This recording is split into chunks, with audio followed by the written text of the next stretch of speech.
بسم الله الرحمن الرحيم. الله ولي الذين آمنوا يخرجهم من الظلمات إلى النور والذين كفروا أولياؤهم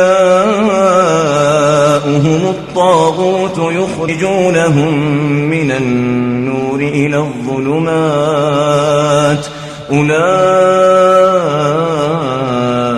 أصحاب النار هم فيها خالدون. السلام عليكم ورحمة الله وبركاته. الحمد لله نحمده ونستعينه ونستغفره ونؤمن به ونتوكل عليه ونعوذ بالله من شرور أنفسنا ومن سيئات أعمالنا من يهده الله فلا مضل له ومن يضلل فلا هادي له وأشهد أن لا إله إلا الله وأشهد أن محمدا عبده ورسوله. أما بعد فإن خير الحديث كتاب الله وخير الهدي هدي محمد صلى الله عليه وسلم وشر الأمور محدثاتها وكل محدثة بدعة وكل محدثة بدعة وكل محدثة بدعة وكل بدعة ضلالة وكل بدعة ضلالة وكل بدعة ضلالة وكل ضلالة في النار. قال الله تبارك وتعالى في كلامه المجيد: أعوذ بالله السميع العليم من الشيطان الرجيم. بسم الله الرحمن الرحيم. يا أيها الذين آمنوا أطيعوا الله وأطيعوا الرسول ولا تبطلوا أعمالكم. وقال تعالى في موضع آخر: قل إن كنتم تحبون الله فاتبعوني يحببكم الله. قل إن كنتم تحبون الله فاتبعوني يحببكم الله ويغفر لكم ذنوبكم والله غفور رحيم. وقال تعالى في موضع آخر: من يشاقق الرسول من بعد ما تبين له الهدى ويتبع غير سبيل المؤمنين نوله ما تولى ونصله جهنم وساءت مصيرا. وقال النبي صلى الله عليه وسلم: من أحدث في أمرنا هذا ما ليس منه فهو رد. اللهم صل على محمد وعلى آل محمد كما صليت على إبراهيم وعلى آل إبراهيم إنك حميد مجيد. اللهم بارك على محمد وعلى آل محمد كما باركت على إبراهيم وعلى آل إبراهيم إنك حميد مجيد. تمام قسم کی حمد و ثنا کبریائی اور بڑائی اس اللہ عز و جل کے لیے لائق و زیبا ہے جس نے ہمیں اور آپ کو پیدا فرمایا، اور بیش بہا درود و سلام اس ذات مبارکہ مطہرہ پر جو ساری کائنات کے لیے رشد و ہدایت بنا کر کے بھیجے گئے اور جن کا نام نامی اسم گرامی احمد مجتبیٰ محمد مصطفیٰ صلی اللہ علیہ وسلم. انداز بیاں گرچہ بہت شوق نہیں ہے، شاید کہ اتر جائے تیرے دل میں میری بات. عزیزان گرامی قدر، معزز علماء کرام، نوجوان دوستوں، بزرگوں اور بھائیوں، آج بتاریخ 21 ربیع الثانی 1430 ہجری مطابق 17 اپریل سن 2009 عیسوی کے اس جامع مسجد میں جو اجلاس منعقد ہوا ہے، جدہ دعویٰ سینٹر ہے سلامہ اور سی پورٹ دعویٰ سینٹر جدہ کے تعاون سے، اس میں جس موضوع پر میں آپ حضرات کی خدمت میں کچھ گزارشات اس مختصر سے لمحے میں، مختصر سے وقت میں لے کر کے حاضر ہوا ہوں، وہ موضوع ہے عرس کیا ہے، عرس کی حقیقت کیا ہے، عرس کس کو کہتے ہیں، اس کے اوپر جو شکوک اور شبہات ہیں، عرس کرنے والوں کے جو دلائل ہیں، جو براہین ہیں، اور جس انداز سے انہوں نے عرس کے جواز کے لیے فتوے دیے ہیں. یہ میرے پاس کتاب موجود ہے، حیدرآباد سے چھپی ہوئی فتاوی نظامیہ. اس کتاب کو بھی میں نے پڑھا اور جس کے مرتب مفتی محمد رکن الدین ہیں، مفتی اول جامعہ نظامیہ حیدرآباد، اور مرتب ہیں اذان ابن عبود جابری. معذرت کے ساتھ ہمارے شیخ یاسر جابری کے خاندان ہی سے گویا تعلق ہے ان کا، کیونکہ یہ حیدرآباد کا یمنیوں کا خاندان. کہاں گئے حضرت؟ تو میں نے جب اس کتاب کو دیکھا تو مجھے شیخ یاسر جابری نظر آئے کہ وہ مجھے شعر یاد آیا جس میں کسی شاعر نے کہا کہ دو پھول کیا ہے وہ کہ ساتھ نکلے قسمت جدا جدا ہے، دو پھول ساتھ نکلے قسمت جدا جدا ہے، اکا بنا ہے صحرا ایک قبر پہ پڑا ہے، اکا بنا ہے صحرا ایک قبر پہ پڑا ہے. تو یہ قبر پرست یاسر اذان ابن عبود جابری انہوں نے ترتیب دیا ہے. تاہا پبلیکیشن ہاؤس بارکس حیدرآباد دکن، جس میں انہوں نے عرس، فاتحہ، چہلم، نظر و نیاز اور 11ویں شریف اور میلاد النبی کے مکمل فتاوے اور اس کے جائز ہونے کے ثبوت پیش کیے ہیں۔ دوسری کتاب میرے پاس ہے عرس کیا ہے، یہ بہت زمانے سے میرے پاس کسی بھائی نے فوٹو کاپی کر کے روانہ کیا، بھیجا، اللہ انہیں جزائے خیر عطا فرمائے، اور اس سے بہت ساری معلومات۔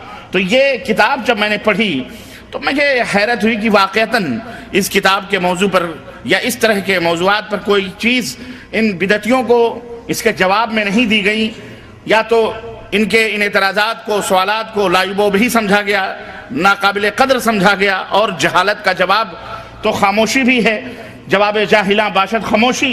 کہنے والے نے کہا کہ جاہلوں کے سوال کا کیا جواب دیں، اس کے اعتراض کے جواب میں خاموشی بہتر ہے، لیکن چونکہ ترہ ہو جاتا ہے، غرور آ جاتا ہے، تکبر آ جاتا ہے، گھمنڈ آ جاتا ہے، اس لیے کبھی کبھی اس گھمنڈ کو توڑنے کے لیے کچھ باتیں کہہ بھی دی جائیں تو زیادہ مناسب اور وہ زیادہ موزوں اور بہتر ہوتی ہیں۔ تو عزیزان محترم، آج کے اس اجلاس میں انشاءاللہ تبارک و تعالی قرآن و سنت کے حوالے سے کچھ باتیں عرس کی حقیقت کے تعلق سے میں آپ کی خدمت میں رکھوں گا۔ اللہ عز و جل سے دعا ہے کہ اللہ تبارک و تعالی ہمیں اور آپ کو نیک عمل کرنے کی توفیق عطا فرمائے اور ہمیں خالص کتاب و سنت پر چلنے کی توفیق عطا فرمائے، آمین یا رب العالمین۔ عرض کرنے سے پہلے میں اپنے سامعین کو، آڈینس کو چند حقائق، چند باتیں بنیادی طور پر بتلانا مناسب سمجھوں گا، کیونکہ یہ وہ بنیادی باتیں ہیں جس سے غلط فہمیاں دور ہو جاتی ہیں اور لوگ ہر قسم کے شکوک و شبہات سے اپنے دماغوں کو صاف کر لیتے ہیں، اور آپ حضرات کو بھی چاہیے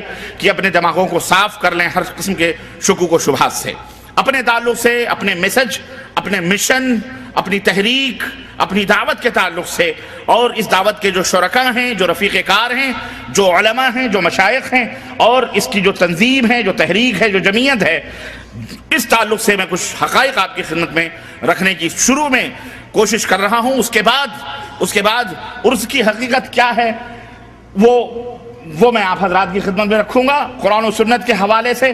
قرآن و سنت کے حوالے کیا دیں گے ہم اس سلسلے میں، کیونکہ قرآن و سنت میں اس کا وجود ہی نہیں ہے، تو پھر جس چیز کا وجود ہی نہ ہو قرآن و سنت میں اور اسے دین سمجھا جائے، وہ دین کب ہو سکتا ہے؟ لیکن پھر بھی ان کے جو سوالات، ان کے جو اعتراضات ہیں وہ آپ کی خدمت میں رکھیں گے، اور انشاءاللہ ایک ایک کا تجزیہ بھی کریں گے، اور ایک ایک کی بخیے بھی ادھیڑیں گے، اور ان کی پرخچیاں بھی اڑائیں گے، اور دکھائیں گے آپ کو کہ ان دلائل کے جو انبار، یا ان کے پاس جو قرآن سنت کے دلائل ہیں، یہ کس انداز سے ان سے دھوئیں اڑ رہے ہیں یا غبار اڑ رہے ہیں، جن کی کوئی حقیقت اس کے سوا نہیں ہے، کہ ایک ریت کی دیوار ہے جو سامنے کھڑی ہے، اور دیکھنے والا مسافر یہ سمجھتا ہے کہ اس دیوار کو پار کرنا بہت مشکل ہے، لیکن ہلکا سا ہوا کا ایک جھونکا آتا ہے تو ریت کی وہ دیوار کس طرح سے مسمسا کر بیٹھ جاتی ہے، اور راستہ خود ہی نظر آنے لگتا ہے، منزل دکھائی دیتی ہے۔ انشاءاللہ ایک ایک دلیلوں سے غبار اڑتی ہوئی آپ دیکھیں گے انشاءاللہ تعالی، لیچر کوچ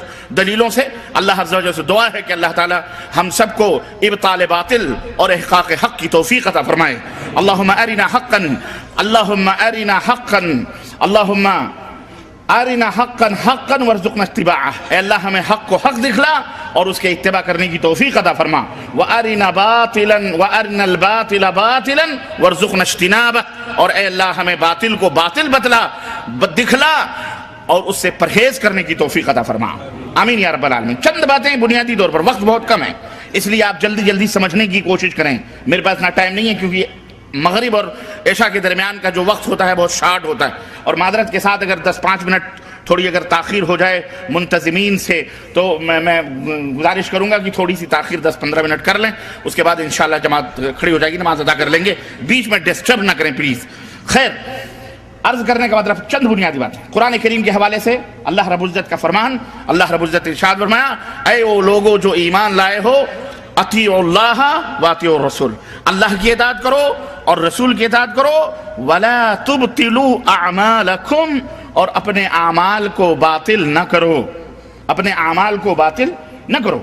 مفسرین نے، تفسیر کرنے والوں، صحابہ، تابعین، تبع تابعین، محدثین، سب اس بات پر متفق ہیں کہ اللہ کی اطاعت کرنا فرض ہے، رسول اللہ صلی اللہ علیہ وسلم کی اطاعت کرنا فرض ہے۔ ان کے جن جن باتوں پر فرمان کی مہر لگی ہے، ان تمام باتوں کو ماننا، تسلیم کرنا ہر مسلمان کے اوپر فرض ہے، ضروری ہے، اور اسے دین سمجھنا بھی ضروری ہے۔ البتہ جن باتوں پر قرآن اور سنت کی مہر نہیں لگی ہے اسے دین سمجھنا یہ بدعت ہے، ضلالت ہے، گمراہی، اور وہ باطل ہے۔ وہ کیا ہے؟ وہ جھوٹ ہے، باطل ہے، کچڑا ہے، گندگی ہے، اس سے پرہیز کرنے کی ضرورت ہے۔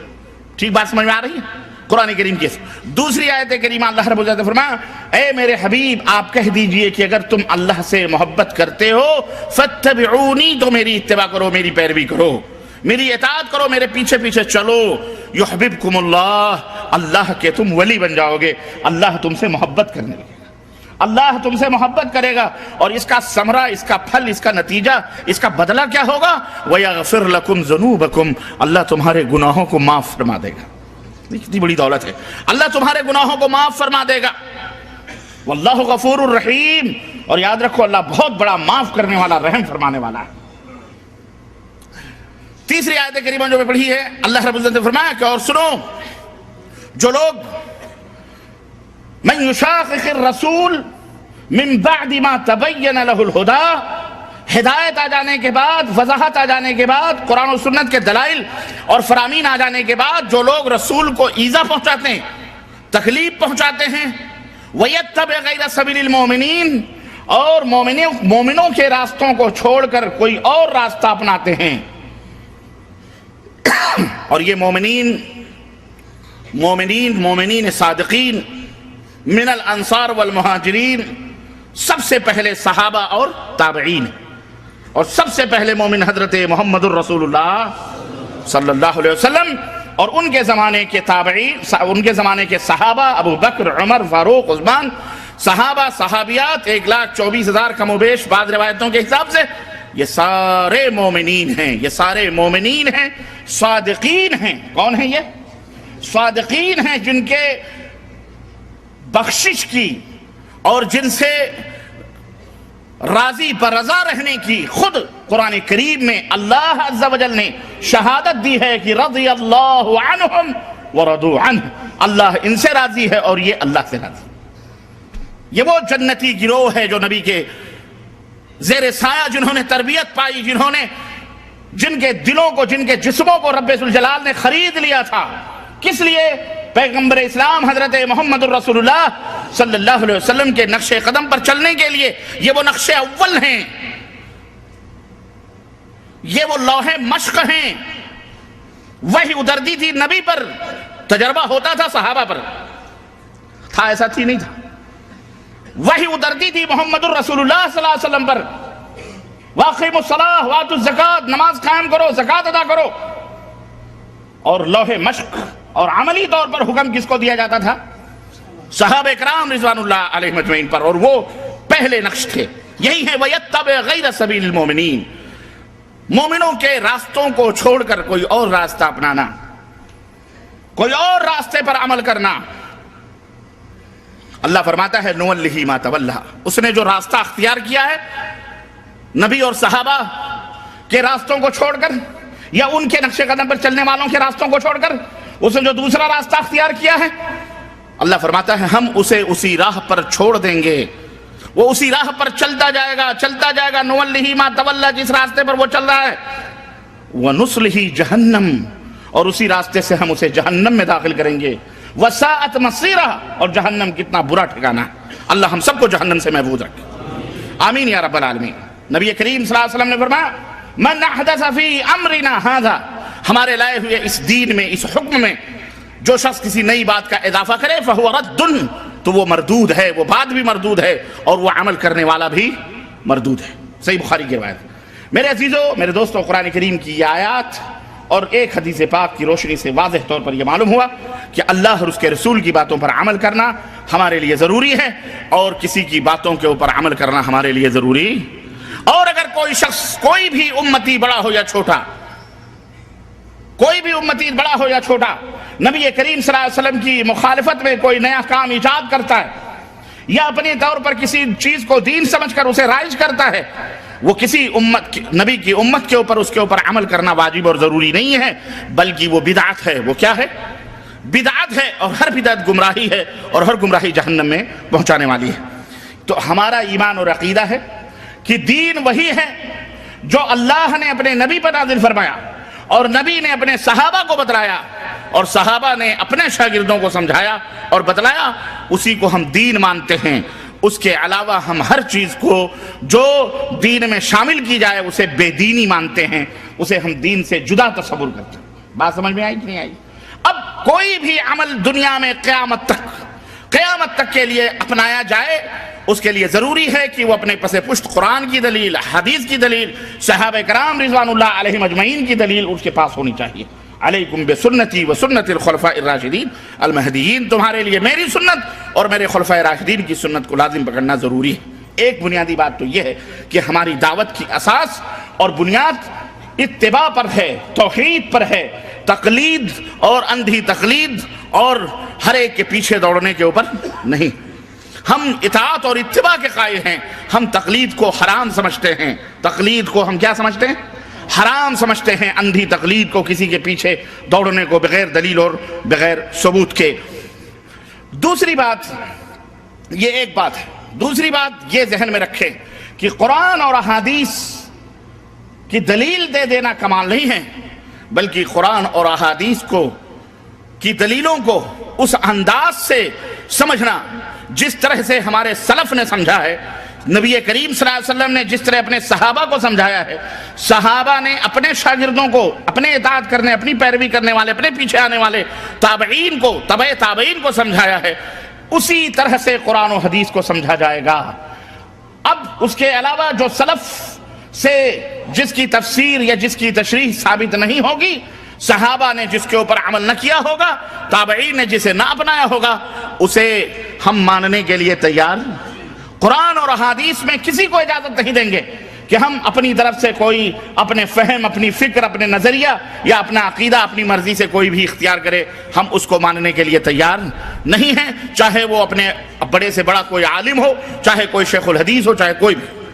البتہ کوئی بھی کوئی بات کہتا ہے کہ قرآن کریم کا یہ مفہوم ہے، ہم کہیں گے کہ ثابت کرو کہ سلف نے اس کو سمجھا ہے، سلف نے اسی طرح سے اس کو بتلایا، صحابہ اکرام رضوان اللہ علیہم اجمعین نے اسی کے مطابق اس کے اوپر عمل کیا ہے۔ ہمیں بتلاؤ، ہم تسلیم کرنے کے لیے تیار ہیں قرآن کے اس معنی کو، ورنہ ہم اس کو بازیچہ اطفال، بچوں کا کھلونا، کسی کے ہاتھ میں قرآن و حدیث کو اس طرح سے کھیلنے کے لیے دینے کے لیے تیار نہیں۔ اگر یہ ہم مان لیں تو آج دیکھیں اس بات، اپنی منمانی قرآن اور حدیث کی تعویل اور تفسیر کرنے والوں کا کرنے کی وجہ سے جو نتائج آج امت میں پیدا ہوئے ہیں، 73 سے زائد فرقے امت میں پیدا ہو گئے، جس کو دیکھو نبی بن رہا ہے، جس کو دیکھو اپنے آپ کو ولی بن رہا ہے، جس کو دیکھو اپنے آپ کو پتہ نہیں کہاں کہاں پہنچا رہا ہے، اور لوگ جس کو دیکھو لوگوں کے بارے میں کیا کیا عقیدے اور کیا کیا خوشگپیاں رکھتے ہیں۔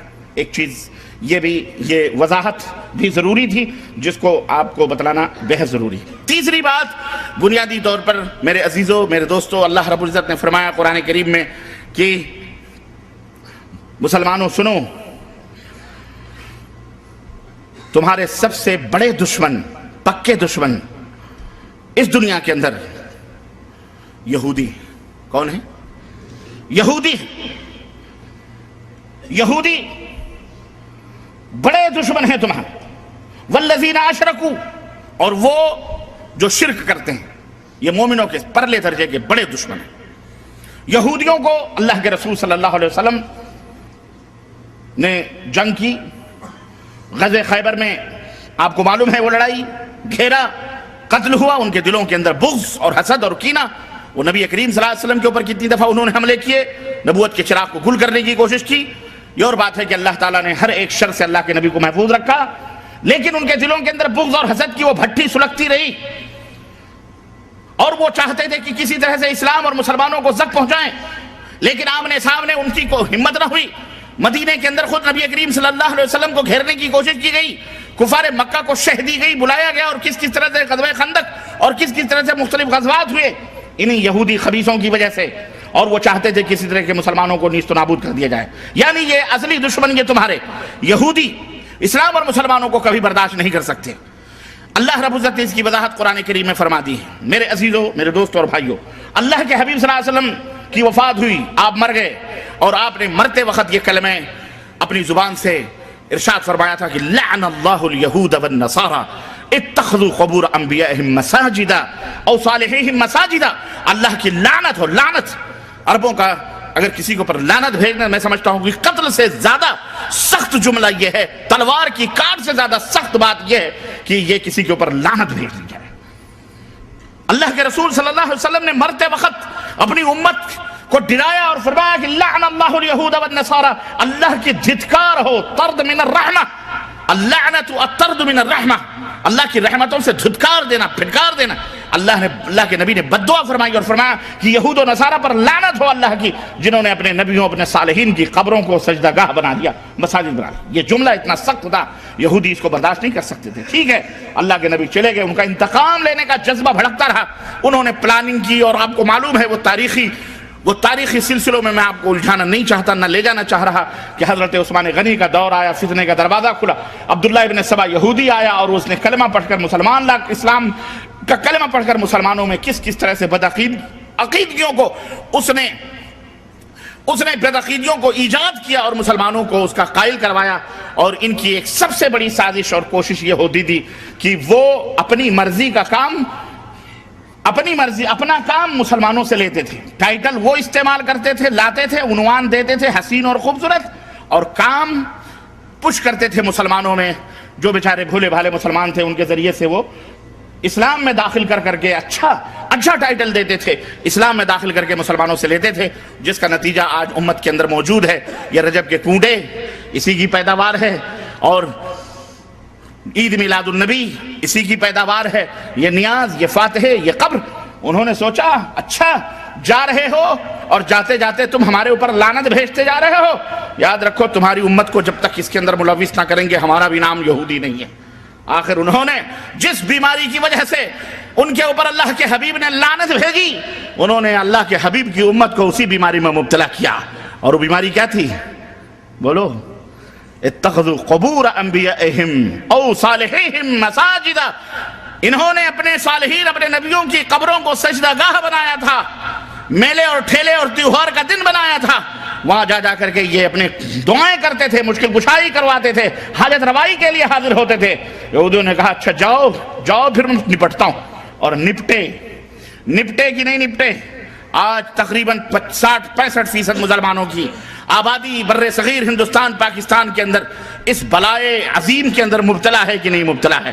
کون سا شہر، کون سا گاؤں، کون سا قریہ، کون سی بستی ایسی نہیں جہاں آج مسلمان قبروں کے نام پر پرستش اور پوجا اور ولایت اور عقیدت اور محبت کے نام پر ڈھونگ اور دھتورے نہیں کر رہے؟ کون سی ایسی جگہ ہے؟ اور اس کے اوپر غرور کرتے ہیں، فخر کرتے ہیں۔ کوئی بھی لیڈر، کوئی بھی نیتا، کوئی بھی صدر مملکت، کوئی بھی وزیر اعظم، کوئی بھی حکمران کامیاب ہونے سے پہلے بھی مزاروں کی حاضری دیتا ہے، اور جب کامیاب ہو جاتا ہے اس کے بعد بھی جا کر کے مزاروں کی بولو حاضری دیتا ہے۔ اور ہم سب اس کی حمد و ثنا اور اس کی تعریف اور توصیف میں پل باندھتے ہیں، قصیدے پڑھتے ہیں۔ ایسی چیزیں ہمارے ماحول اور ہمارے معاشرے کے اندر موجود ہیں۔ یہودیوں نے جس کی وجہ سے لعنت پائی اور مغضوب علیہم والضالین ہوئے، وہی چیز آ کر کے انہوں نے مسلمانوں کو اسی کے اندر ملوث کیا۔ یہودیوں کے بہت سارے وہ صفات جس میں یہودی ملوث تھے، انہوں نے مسلمانوں کو بھی ملوث کرنے کی کوشش کی۔ اللہ تعالیٰ نے قرآن کریم میں ارشاد فرمایا اتخذوا احبارهم ورهبانهم اربابا من دون اللہ، یہ یہودی، یہ نصرانی، انہوں نے اپنے علماء کو اللہ کے علاوہ بھی معبود سمجھ لیا ہے۔ اللہ اکبر۔ حضرت عدی بن حاتم کہتے ہیں ہم انہیں معبود کب، ہم ان کی پوجا تھوڑی کرتے تھے، ان کی عبادت تھوڑی کرتے تھے۔ اللہ کے نبی نے فرمایا یہ بتاؤ، اگر وہ کہتے تھے حلال تو تم حلال سمجھتے تھے، جس چیز کو حرام کہتے تم حرام سمجھتے تھے، ایسا نہیں تھا؟ یہودی کہتے تھے ہاں یہ تو تھا۔ تو اللہ کے نبی نے فرمایا یہی تو انہیں معبود بنانا ہے، رب بنانا ہے، کہ امر اور نہیں کے فیصلے، شریعت کے مسائل، تم حلال و حرام کے وہ مسائل تم نے اپنے علماء کے گلے میں لگا دیے کہ یہ جس کو کہیں حلال وہ حلال، اور یہ جس کو کہیں حرام وہ حرام۔ نہ نبی نہ رسول نہ کچھ۔ تو اس طرح سے آج امت بھی اسی اندھی تقلید کے اندر یہودیوں کے روش پر چل کر جناب علی اماموں کے مسئلوں کو گڑھ کر کوئی فلانے امام، کوئی ڈھکانے امام، ہمارے امام کے ہاں حرام، تیرے امام کے ہاں حلال، اس کے امام کے ہاں جائز، اس کے امام کے ہاں ناجائز، اس کے ہاں وہی چیز حلال ہے، عبادت ہے، اور وہی دوسری چیز دوسرے امام کے ہاں حرام ہے اور گناہ ہے اور برا ہے۔ آج امت مسلمہ، نبی کریم صلی اللہ علیہ وسلم کی امت اس میں ملوث ہے کہ نہیں ملوث ہے؟ بولو تقلید اندھی تقلید کے اندر یہ سارے اور بہت سارے کارنامے میرے پاس وقت نہیں ہے، ورنہ میں ان کی دسیسہ کاریاں، ان کی ریشہ دوانیاں جو نبی کے وفات کے بعد امت کے اندر ہوئی ہیں، میں ان کا پورا نقشہ آپ کی خدمت میں پیش کرتا، اور امت اس طرح سے یہود و نصارہ کے نقش قدم پہ چلتی رہی، چل پڑی، اور آج تک یہ چل رہی ہے۔ اے مسلمانوں، تمہیں ہوش کے ناخن لینا پڑے گا، اس زنگ سے، اس مکڑی کے جالے سے اور اس تاریکی ظلمت کو مٹانا ہمارا اور تمہارا کام ہے۔ اس کے خلاف آواز بلند کرنا، اس کے خلاف کھڑے ہو جانا، اور اس کے خلاف قرآن و سنت کا پیغام لے کر کے گلی گلی، نگر نگر، ڈگر ڈگر جا کر کے مسلمانوں کے اندر بیداری پیدا کرنا، یہ ہماری اور آپ کی ذمہ داری ہے، ورنہ قیامت کے دن پوچھے جاؤ گے۔ حق قرآن و سنت کا نام ہے، حق کتاب اللہ اور سنت رسول اللہ کا نام ہے، اس کے علاوہ کوئی بات، کوئی چیز حق بولو نہیں۔ اس لیے اس کو سمجھو بھی، اور اس کو سمجھ کر کے اس کے مطابق عمل بھی کرو، اور لوگوں کو اس کی طرف دعوت بھی دو۔ یہ رجب کا کوڑا 22 رجب کو، یا کون سی رجب کو 22 رجب کو منایا جاتا ہے، جعفر صادق کے نام پر آپ تاریخ کے حوالے اٹھا کر دے۔ میں چیلنج کرتا ہوں، اس منبر رسول صلی اللہ علیہ وسلم سے جاؤ، دنیا کے کوشے میں تاریخ اٹھا کر کے دیکھو، اللہ کی قسم ہے جعفر صادق کی نہ پیدائش 22 رجب کو ہوئی ہے، نہ ان کی وفات 22 رجب کو ہوئی ہے۔ جعفر صادق کا کوئی تعلق رجب کے مہینے سے ہے ہی نہیں، پھر یہ جعفر صادق کا فاتحہ کیا مطلب ہے؟ جعفر صادق چونکہ امام ابو حنیفہ ان کے شاگرد تھے، انہوں نے سوچا کہ کسی طرح سے اپنے من کا کام ان مسلمانوں سے لیا جائے۔ سارے حنفی ہیں، امام ابو حنیفہ سے محبت کرتے ہیں، جب شاگرد سے محبت کرتے ہیں تو استاد سے محبت کیوں نہیں کریں گے؟ انہوں نے کیا کیا؟ انہوں نے کہا اچھا ایک تاریخ متعین کرو، اس تاریخ میں ان کو حلوے ماڈھے کھلاؤ، پوڑیاں کھلاؤ، سوہاریاں کھلاؤ اور مٹھائیاں کھلاؤ، حلوے کھلاؤ۔ چنانچہ انہوں نے 22 رجب المرجب کا دن مقرر کیا اور کہا کہ جعفر صادق کی فاتحہ ہے۔ اور جانتے ہو جعفر صادق امام ابو حنیفہ کے استاد ہیں۔ اب لوگوں نے کوا کان لیے جا رہا ہے، اسی کے پیچھے دوڑ پڑے، انہوں نے یہ پتہ نہیں لگایا کہ جعفر صادق کی حقیقت کیا ہے۔ جس طرح پروفیسر آرنلڈ جو سابق پروفیسر تھا مسلم یونیورسٹی علی گڑھ کا، اس نے ایک بات کہہ دی، اس نے اپنی ایک کتاب میں ایک بات کہہ دی، اور وہ بات یہ تھی کہ خواجہ معین الدین چشتی اجمیری نے اسلام کو متعارف کروایا ہندوستان میں۔ اب اس نے مستشرق عالم تھا، نصرانی تھا، اور مسلم یونیورسٹی علی گڑھ کا پروفیسر تھا، اب اس نے یہ بات کہہ دی۔ اب ہمارے ہندوستانی مولوی اس بات کو لے کے اڑ گئے، انہوں نے تحقیق ہی نہیں کی کہ آخر اجمیری صاحب آئے کب ہندوستان، پیدا کب ہوئے، مرے کب۔ اب جناب عالی بڑے بڑے حکیم الامت بھی لکھتے جا رہے ہیں، بڑے بڑے تنظیموں اور تحریکوں کے لیڈر بھی لکھتے جا رہے ہیں۔ ابو الحسن ندوی صاحب جو بہت بڑے مولانا تھے، انتقال کر گئے، وہ بھی اپنی کتاب میں تاریخ دعوت و عزیمت میں یہی لکھ رہے ہیں کہ مشائخ چشت نے ہندوستان میں اسلام کو متعارف کروایا۔ استغفر اللہ۔ اور یہی نہیں بلکہ ایک بہت بڑے تحریک کے بانی مولانا مودودی صاحب ہیں، انہوں نے بھی اپنی کتاب کے اندر لکھ مارا کہ جو ہے پروفیسر آرنلڈ فرماتے ہیں کہ خواجہ معین الدین چشتی اجمیری نے اسلام کو ہندوستان۔ اب جب اتنے بڑے بڑے لیڈران دین زچ کھا سکتے ہیں، غوطہ زنی خرافات میں کر سکتے ہیں، تو لوگ جو عوام الناس ہیں بیچارے، ان کا تو مبلغ علم کیا ہے آپ خود اندازہ لگا سکتے ہیں۔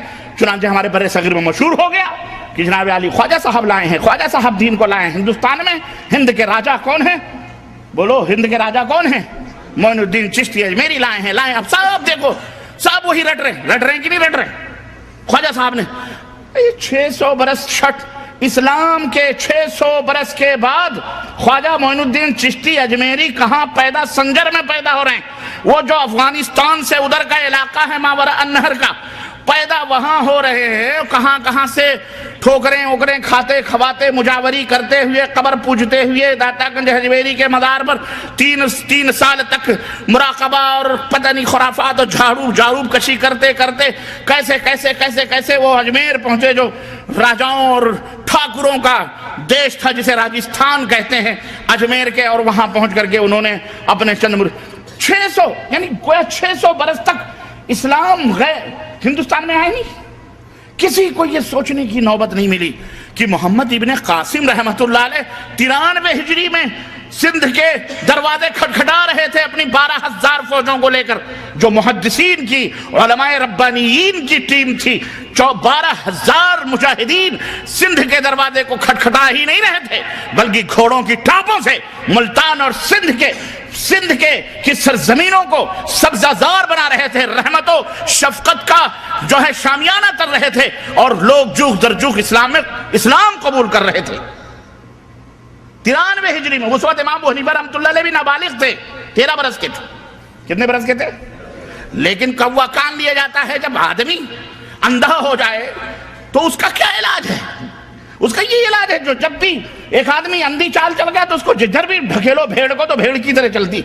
یہ نہ سوچیں آپ، دیکھیں عرض کرنے کا مطلب کیا ہے یہ کہ یہی حشر ہوا ہمارے دین کے ساتھ ہو رہا ہے۔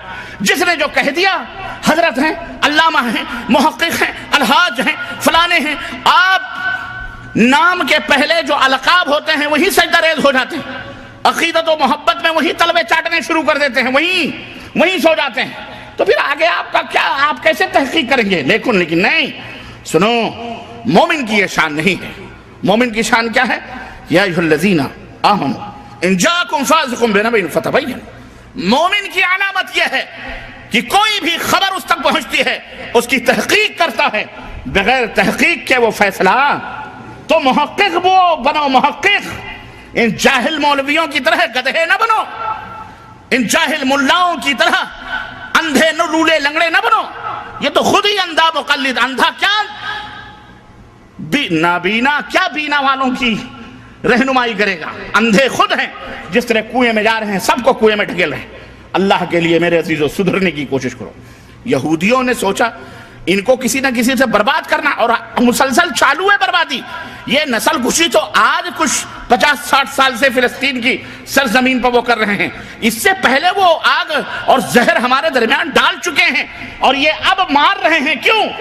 اس لیے کہ ان کو پتا ہو گیا ان کے اوپر نہ اللہ کی رحمت اترنے والی ہے، نہ برکت اترنے والی ہے، یہ مسلمان مومن ہے ہی نہیں، یہ تو نام ہی نام ہے جو کچھ ہے حقیقت کے سوا۔ ان کے پاس کوئی دین نہیں رہا، وہ دین تو کب کا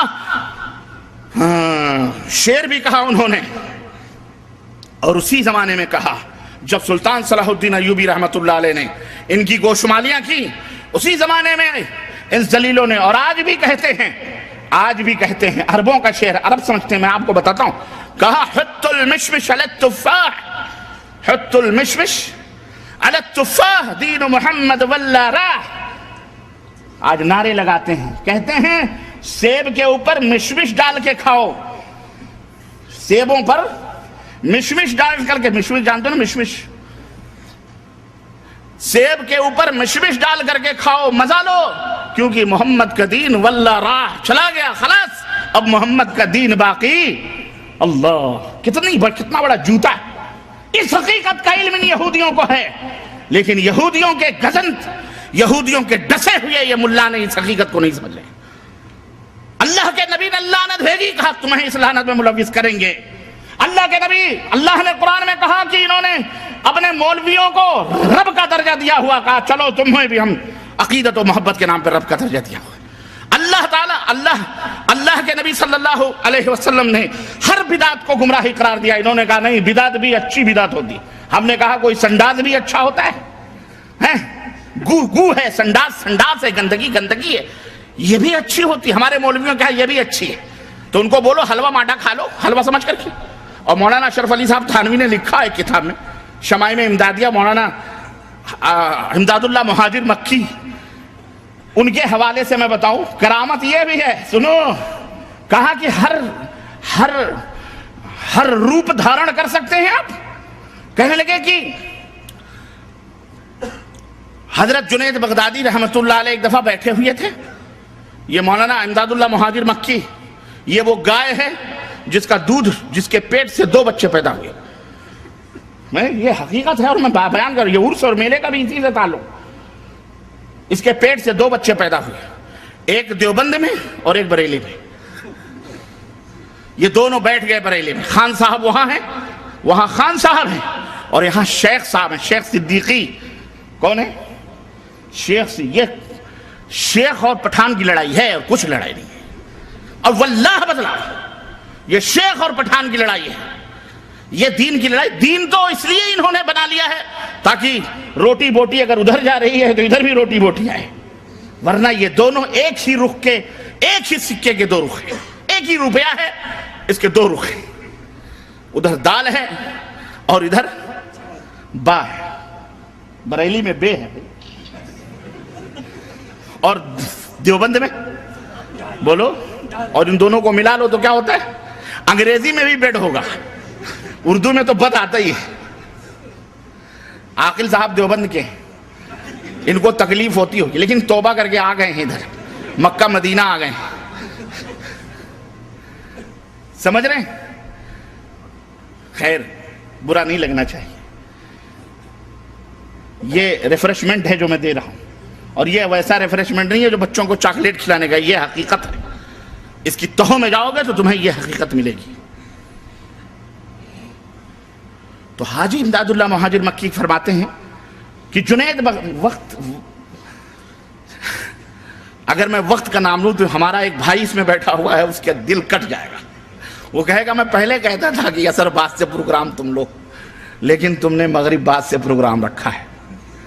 خیر یار، آپ زندہ ہیں، میں زندہ ہوں، تو انشاءاللہ صحبتیں بڑھتی رہیں گی انشاءاللہ، ہے کہ نہیں؟ جلدی کی کیا ضرورت ہے کہ نہیں؟ دین کو سمجھنا 23 سال میں اللہ کے نبی نے اسلام کو سمجھایا ہے۔ کتنے سال میں؟ 23 سال میں۔ اور یہاں ہم 23 سال میں جب سمجھنے والے ہوتے ہیں تو ٹپک جاتے ہیں، ارے بچپن کا 23 سال تک تو بچے ہی رہتے ہیں، 30 سال تک، اس کے بعد 23 سال کتنے ہو گئے؟ 53 60 تک پہنچتے پہنچتے تو دانت ٹوٹ جاتے ہیں، آپ کس چکر میں پڑے ہوئے ہیں، عقل بڈھی ہو جاتی ہے، تو جب سمجھنے کا وقت ہوتا ہے تب عقل بوڑھی ہو جاتی ہے، اور جب عقل بوڑھی ہو جاتی ہے تو اس کے دماغ میں کچھ نہیں آتا ہے۔ کہتے ہیں کہ جنید بغدادی رحمت اللہ علیہ بیٹھے ہوئے تھے، اتفاق سے سامنے اور جلال میں تھے، ایک کتا گزرا، آپ نے اسے گھور کے دیکھا، پورے انوار منتقل ہو گئے ادھر۔ اب تھوڑی دیر گزری تھی کہ اس کتے کے پیچھے 50 کتے، وہ کتا جا کے کسی میدان میں کنڈلی مار کے منہ لپیٹ کے بیٹھ گیا۔ اب حضرت فرماتے ہیں کہ اس کے چاروں طرف ہم نے دیکھا کہ سارے کتے بیٹھے ہوئے ہیں بالکل مراقبے میں۔ کہنے لگے یہ کیا ماجرا ہے؟ کہا حضرت نے کتے کو دیکھا، وہ کتا ولی ہو گیا، اب اس کتے نے جس کتے کو دیکھا وہ سارے ولی ہو گئے۔ تو اور اللہ کی قسم بتلا رہا ہوں، طاہر القادری اس زمانے کا ایک بہت بڑا دجال ہے، نام لینا میں مناسب نہیں سمجھتا ہوں، لیکن جو خود ہی متعارف ہوں ان کو کیا، ان کے اوپر کیا ہے نام لینے ہیں۔ اس نے اپنی ایک تقریر میرے پاس موجود ہے، اس میں اس نے یہ کہا ہے کہ ایک بزرگ گئے جب مدینہ، تو دور ہی سے روتے روتے فضائل بیان کر رہا ہوں حضرت کے درگاہ، تو دیکھا کہ سائے گنبد خضرا میں ملگجے اندھیرے میں چند کتے بیٹھے ہوئے تھے، تو حضرت بھی چند کتے بیٹھے تھے، تو حضرت بھی جا کے آلتی پالتی مار کر ان کتوں میں بیٹھ گئے، اور کہتا ہے میں تو حضور کے دربار کا کتا نہیں کترا ہوں، کترا، کتے کی بھی تصغیر کترا، کہتا ہے میں تو کترا ہوں، کترا حضرت کے چوکھٹ کا۔ حضرت جا کر کے اس کتے میں بیٹھ گئے، لیکن وہ کتے بھاگے نہیں، کیوں؟ وہ معمولی کتے تھوڑی تھے، وہ کتے ہوتے تو نہ بھاگتے۔ اوہ نبی کے گنبد خضرا میں سائے میں آرام، وہ کتے نہیں تھے، وہ نہ جانے کہاں سے آئے ہوئے اولیاء اللہ تھے جو وہاں آرام کر رہے تھے، بھاگے نہیں، اس لیے وہ کتے نہیں تھے، بھاگ جاتے تو وہ کتے ہوتے۔ ہم نے کہا تو اپنے بزرگوں کو کتا کہہ لے، تو کتا، تیرا باپ کتا، ابن الکتا، کتے کا کتا کتا ہی ہوتا ہے، تو مومنوں کو کتا نہ کہہ، یہ کتے کی نسل ہوگی اس لیے کتے۔ اسلام میں کوئی مسلمان کتا نہیں ہوتا، کتے کتے ہوتے ہیں، اس لیے ان کی زبانوں سے بھی ہوئی کتے والی بات نکلتی ہے۔ میں کہتا ہوں تو کہتے ہیں ربانی کتا کہتا ہے، میں کیوں، میرے باپ کو کیا پڑی کسی کو کتا کہنے کی؟ وہ خود ہی اپنے آپ کو کتا کہتا ہے. جو خود ہی اپنے سر پہ جوتا مارے اس کو جوتا مارنے کیا فائدہ؟ وہ اللہ نے زندگی میں لعنت رکھی ہوئی، تو آپ اس کو لعنت کر کے کیا پاؤ گے؟ عرض کرنے کا مطلب یہ ہے، اس طرح سے ایک بزرگ تھے، کہا حضور آپ کیسے کتا بن جاتے ہیں اور کیسے انسان بن جاتے ہیں؟ اگر آپ کے پاس یہ کرامت ہے تو یہ حلوہ رکھا ہے نا، اور یہ پیخانہ رکھا ہوا ہے، آپ انسان ہیں کیسے کھا سکتے ہیں؟ اس نے حلوہ اٹھا کے کھا لیا، کہا میں انسان ہوں، اور تھوڑی دیر میں سنڈاس بھی کھا لیا کہ دیکھو میں حیوان بن گیا، کتا بن گیا تو سنڈاس بھی کھا سکتا ہوں. تو کہا انسان بن کر کے حلوہ کھا لیا اور کتا بن کر کے سنڈاس کھا لیا، دونوں ہو گیا. تو یہ عرض کرنے کا مطلب یہ ہے کہ یہ وہ گائے ہے. امداد اللہ مہاجر مکی آئیں گے، عرس مناتے ہیں، میلے مناتے، سب کچھ جائز قرار دیا انہوں نے، لیکن ان کے پیٹ سے 2 نسلیں نکلیں، ایک نے دیوبند میں اپنا ڈیرا ڈالا اور ایک نے بریلی میں. یہ سب کے پیر روح رواں. عرض کرنے کا مطلب یہ ہے کہ یہودیوں نے ہمیں کہاں کہاں یہ 22 رجب المرجب امام ابو حنیفہ کے استاذ امام جعفر صادق جن کے نام کی فقہ بھی بنی ہے، فقہ جعفریہ. استاد کی فقہ نہیں مانتے، شاگرد کی فقہ لے کے چلتے ہو، نہیں سمجھ آئی؟ اور بیچارے وہ شاگرد اپنے امام کے لیے، استاد کے لیے لڑتے ہیں کہ فقہ جعفریہ نافذ کرو. لڑتے کیوں فقہ جعفریہ؟ استاد کی کیوں مخالفت کرتے ہو بھائی؟ نہیں کرنی چاہیے، لیکن بہرحال چونکہ اپنا مفاد وابستہ ہے، مصلحت ہے، اس لیے لڑتے ہیں. لیکن ہیں سب ایک چٹے بٹے. عرض کرنے کا مطلب یہ ہے کہ امام جعفر صادق کا نہ 22 رجب کی پیدائش ہوئی، نہ موت ہوئی، نہ کچھ کوئی رشتہ اور تعلق نہیں. پھر کیا ہے؟ مناسب رہے رجب کے کنڈے، فاتحے دنا دن ہو رہے ہیں، گوشت تک نہیں بنتے. اس دن باقاعدہ پاک صاف گھر کیا جاتا ہے. یہ وجہ کیا ہے؟ اصل بات یہ ہے، پردہ اٹھا دوں میں؟ اصل مسئلہ کیا ہے کہ 22 رجب وہ عظیم الشان تاریخ ہے، سب کو پتا ہے، لیکن یہودیوں کو پتا ہے، مسلمانوں کو نہیں پتا ہے. جس عظیم الشان تاریخ کو ایک عظیم رہنما، وحی کا لکھنے والا، نبی کریم صلی اللہ علیہ وسلم کا اپنی زبان میں کہہ لیں تو سالہ، جس کی بہن ام حبیبہ نبی کریم صلی اللہ علیہ وسلم کی زوجیت میں، جس کا باپ بھی صحابی، جس کا باپ بھی صحابی، وہ خود بھی صحابی، 20 برس تک جس نے پوری اسلامی سلطنت میں بلا شرکت غیرے حکمرانی کی ہے، اور جس کی حکمرانی کے دن سونے کے پنوں پہ لکھنے لائق 22 رجب المرجب کو وہ مبارک ہستی جو نبی کے وحی کو لکھا کرتی تھی، کاتب وحی، صحابی رسول کا بیٹا، عظیم جرنیل اور کرنیل کا بیٹا، خود بھی جرنیل، اس کا بیٹا بھی جرنیل، خود بھی 22 رجب المرجب کو وہ حادثہ سانحہ ہوا، وہ حادثہ فاجعہ ہوا، جس دن اس شخص کی وفات ہوتی ہے اور وہ اس دنیا کو الوداع کہہ کر کے اللہ مالک حقیقی سے جا کے ملتا ہے.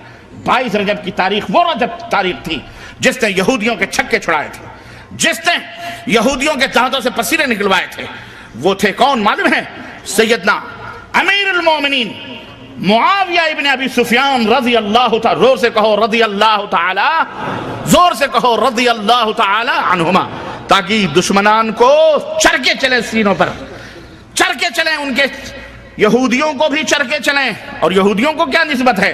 لیکن انہوں نے جو ضروریتیں چھوڑی ہیں اپنی اولاد، جو امیر معاویہ کو گالیاں دیتے ہیں، ان کے بیٹوں کو گالیاں دیتے ہیں، ان کے سینوں کے اوپر چرکے چلائیں.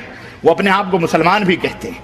ہم کہتے ہیں جو صحابہ کو گالی دے، جو صحابہ کی توہین کرے، اس کا اسلام میں کوئی حصہ ہو سکتا. یہ ہے 22 رجب. کہا، عنوان دیا فاتحہ، اللہ رجب کے کنڈے بھرو. بزرگ امیر جعفر صادق کے فاتح. اس طرح سے تمہیں ہر میدان میں گمراہ کیا گیا. جو ولی نہیں اس کو ولی بنا دیا گیا. کھوتے شاہ، توتے شاہ، رنگیلے شاہ، برہنہ شاہ، گھوڑے شاہ. حیدرآباد میں اللہ کی قسم میں نے گھوڑے کی بھی خبر دیکھی ہے، بلکہ سراپا گھوڑا ہی بنا دیکھا. حیدرآبادیوں، ڈوب کے چلو بھر پانی میں مر جاؤ. غیرت ہونی چاہیے تمہیں. حد ہوگی. ہو نکو نام جو قبروں کی تجارت کر کے کیا نہ بیچو گے جو مل جائیں صنم پتھر کے. استغفر اللہ. کون سی گلی. اور یہ نظامیہ فتاوی نظامیہ اہل حدیث لکھا ہوا، اہل حدیث یہ مرتد ہیں، کافر ہیں، دائرہ اسلام سے باہر ہے. دیکھیے فتویٰ آیا ہے جامعہ نظامیہ کا. یہ جن کے سر سے لے کر پیر تک شرک و بدعت کی گندگیوں میں غلاظتوں میں جو ڈوبے ہوئے ہوں، وہ چوہڑے اور چمار ہمیں چلے ہیں آنکھ دکھانے کے لیے. جن کی باتوں کو جوتے کی نوک سے اڑانا بھی میں جوتے کی توہین سمجھتا ہوں، بڑی دور کی بات رہی. ایسے لوگ چلے ہیں ہمیں کافر اور مشرک اور دین بد مذہب اور غیر مقلد اور پتہ نہیں کیا کیا کہنے کے لیے، جن کا ذکر بھی کرنا میں گناہ سمجھتا ہوں. لیکن حد ہو جاتی ہے جب تکلیف ہوتی ہے دین الہی، دین اللہ کے دین کے نام پر جب یہ ڈھونگ دھتورے ہوتے ہیں اور قرآن و سنت کو چیگم کی طرح کھینچ تان کر اپنے مقصد اور اپنے مفاد کے لیے جب استعمال کیا جاتا ہے تو ضرورت پڑتی ہے کہ اس کا آپریشن بھی کیا جائے. ہے کہ نہیں میرے عزیزوں، میرے دوستوں اور بھائیوں؟ ایک بات یاد رکھو کہ اللہ تبارک و تعالیٰ نے بہت ساری نعمتوں سے ہمیں نوازا ہے، اور جو عظیم نعمت اللہ عز و جل نے ہمیں عطا فرمائی ہے، حضرت محمد الرسول اللہ صلی اللہ علیہ وسلم کی شکل میں، صورت میں، یہ رب کی شفقت اور رب کی مہربانیاں اور رب کی عنایتیں ہیں کہ اس رب ذوالجلال نے ہمارے لیے بہت بڑا انعام، بہت بڑا احسان ہمارے اوپر فرمایا کہ ہمارے درمیان ہمیں میں سے اپنی عبدیت اور غلامی کروانے کے لیے، صحیح راستہ بتلانے کے لیے ہمیں انسانوں میں سے، بشروں میں سے، اولاد آدم میں سے، ابنائے آدم میں سے ایک ایسا اولو العزم پیغمبر بھیجا، ایک ایسا نبی بھیجا جس نے اپنی نبوت کے صرف 23 سالہ دور میں انسانیت کی جس نے کایا پلٹ دی، صرف 23 سالہ برس کی جد و جہد انسانیت کی کایا اس نے پلٹ دی. نادان اور ناقدر شناس انسان نے خود اپنی شرافت اور کرامت کے گوہر نایاب کو معاصی، گناہوں اور بدکاریوں کی جن نجاستوں اور غلاظتوں میں لگ پر کر دیا تھا، اس کو اس نبی نے پاک و صاف کیا. اس نبی نے پاک و صاف کیا، دنیا میں اس طرح اس انسان کو اجاگر کیا کہ آج اس کی چمک اور دمک سے نگاہیں چکا چوندھ ہیں. تاریخ انسانیت کا پورا سرمایہ اس کی مثال پیش کرنے سے قاصر ہے. کسی شخصیت نے اس بگڑی ہوئی قوم کو اتنی جلد سدھار دیا ہو، یہ کسی شخصیت کے اندر یہ معجزہ موجود نہیں ہے. اگر یہ اعجاز موجود ہے تو صرف اور صرف پیغمبر اسلام حضرت محمد رسول اللہ صلی اللہ علیہ وسلم کو یہ مقام و مرتبہ ملا ہوا ہے، جس نے سینکڑوں اور ہزاروں خداؤں کی پوجا کرنے والی قوم کو ایک اللہ کا پرستار بنا دیا، ایک اللہ کے سامنے جن کو جھکایا، اور صدیوں کے ٹوٹے ہوئے دلوں کو ایک رشتے کے اندر اس نبی نے جوڑ دیا اور سب کو بھائی بھائی بنا دیا، سب کو بھائی بھائی بنایا. توحید کے ترانے اور محبت کے نغموں سے دنیا کا گوشہ گوشہ گونج اٹھا. فسق و فجور، فحاشی، بے حیائی اور بدکاری کے بڑھتے ہوئے سیلاب کو اس نبی نے پہاڑ بن کر کے روکا.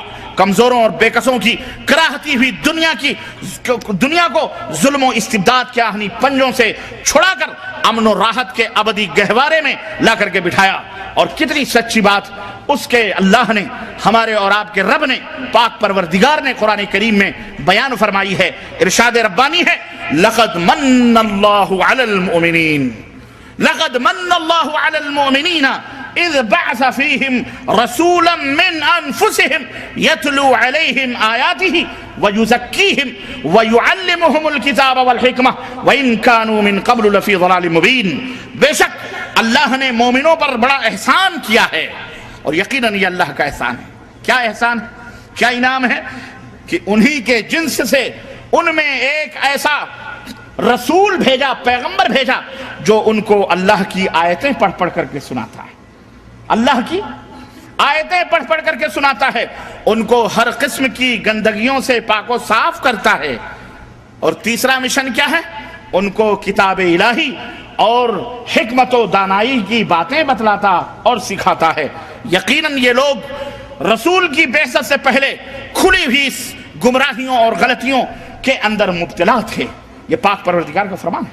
تو اللہ رب العزت نے اس نبی کو بھیج کر کے ایک عظیم الشان احسان فرمایا، اور آپ پورے دین اسلام کو اور تعلیمات نبوی کو 4 حصوں میں تقسیم کر سکتے ہیں۔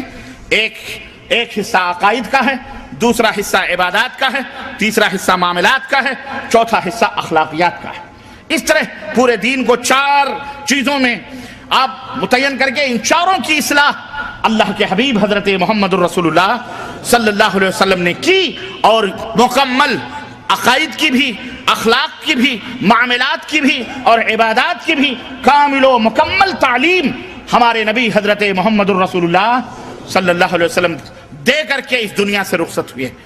آپ نے کسی معاملے کو ادھورا، ہر وہ کام جو اللہ کی رضا کے لیے ہوتا، ہر وہ کام جو اللہ سے قریب کرنے والا تھا، ہر وہ نیکی جو جنت میں پہنچانے والی تھی، ہمارے نبی حضرت محمد الرسول اللہ صلی اللہ علیہ وسلم بتا کے گئے کہ نہیں گئے؟ اور ہر وہ برائی جو اللہ کو ناراض کرنے والی تھی، ہر وہ برائی جو جہنم میں پہنچانے والی تھی، ہمارے نبی حضرت محمد الرسول اللہ صلی اللہ علیہ وسلم نے ان سے منع کیا اور اس سے روکا۔ اور سب سے بڑی اہمیت عقائد کی اصلاح کی اللہ کے نبی صلی اللہ علیہ وسلم نے دی۔ اس کا اندازہ آپ اس بات سے لگا سکتے ہیں کہ روزہ مدینے میں فرض ہوا، حج مدینے میں فرض ہوا، زکوٰۃ مدینے میں فرض ہوئی۔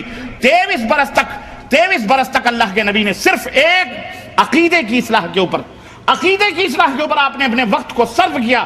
نماز وہ بھی 10 برس بعد سن 10 ہجری کے اندر یعنی مکے کے اندر فرض ہوئی، لیکن اس کا تقریباً 10 سال کے بعد نماز کی فرضیت کا اعلان نبی کریم صلی اللہ علیہ وسلم نے فرمایا۔ اس طرح سے میرے عزیزو، میرے دوستو، اللہ کے رسول صلی اللہ علیہ وسلم نے اس دین کو مکمل کیا، کامل کیا۔ یہ جو شرک ہے، یہ کن وجوہات کی بنا پر لوگوں کے اندر آتا ہے وہ بات، اور پھر آگے میں اپنی بات کو بڑھاتا ہوں۔ شرک جن وجوہات کی بنا پر پچھلے دور میں آیا تھا، یہودیوں میں، نصرانیوں میں، وہی وجہ، وہی چیز اسی سے پیدا ہوتا ہے، اور وہی چیز اس امت کے اندر آئی ہے۔ اور پھر قرآن نے اور نبی نے اس کا ازالہ کیسے فرمایا، وہ بھی آپ کو میرے عزیزوں مختصر بتاؤں گا، اس کی تفصیلات نہیں۔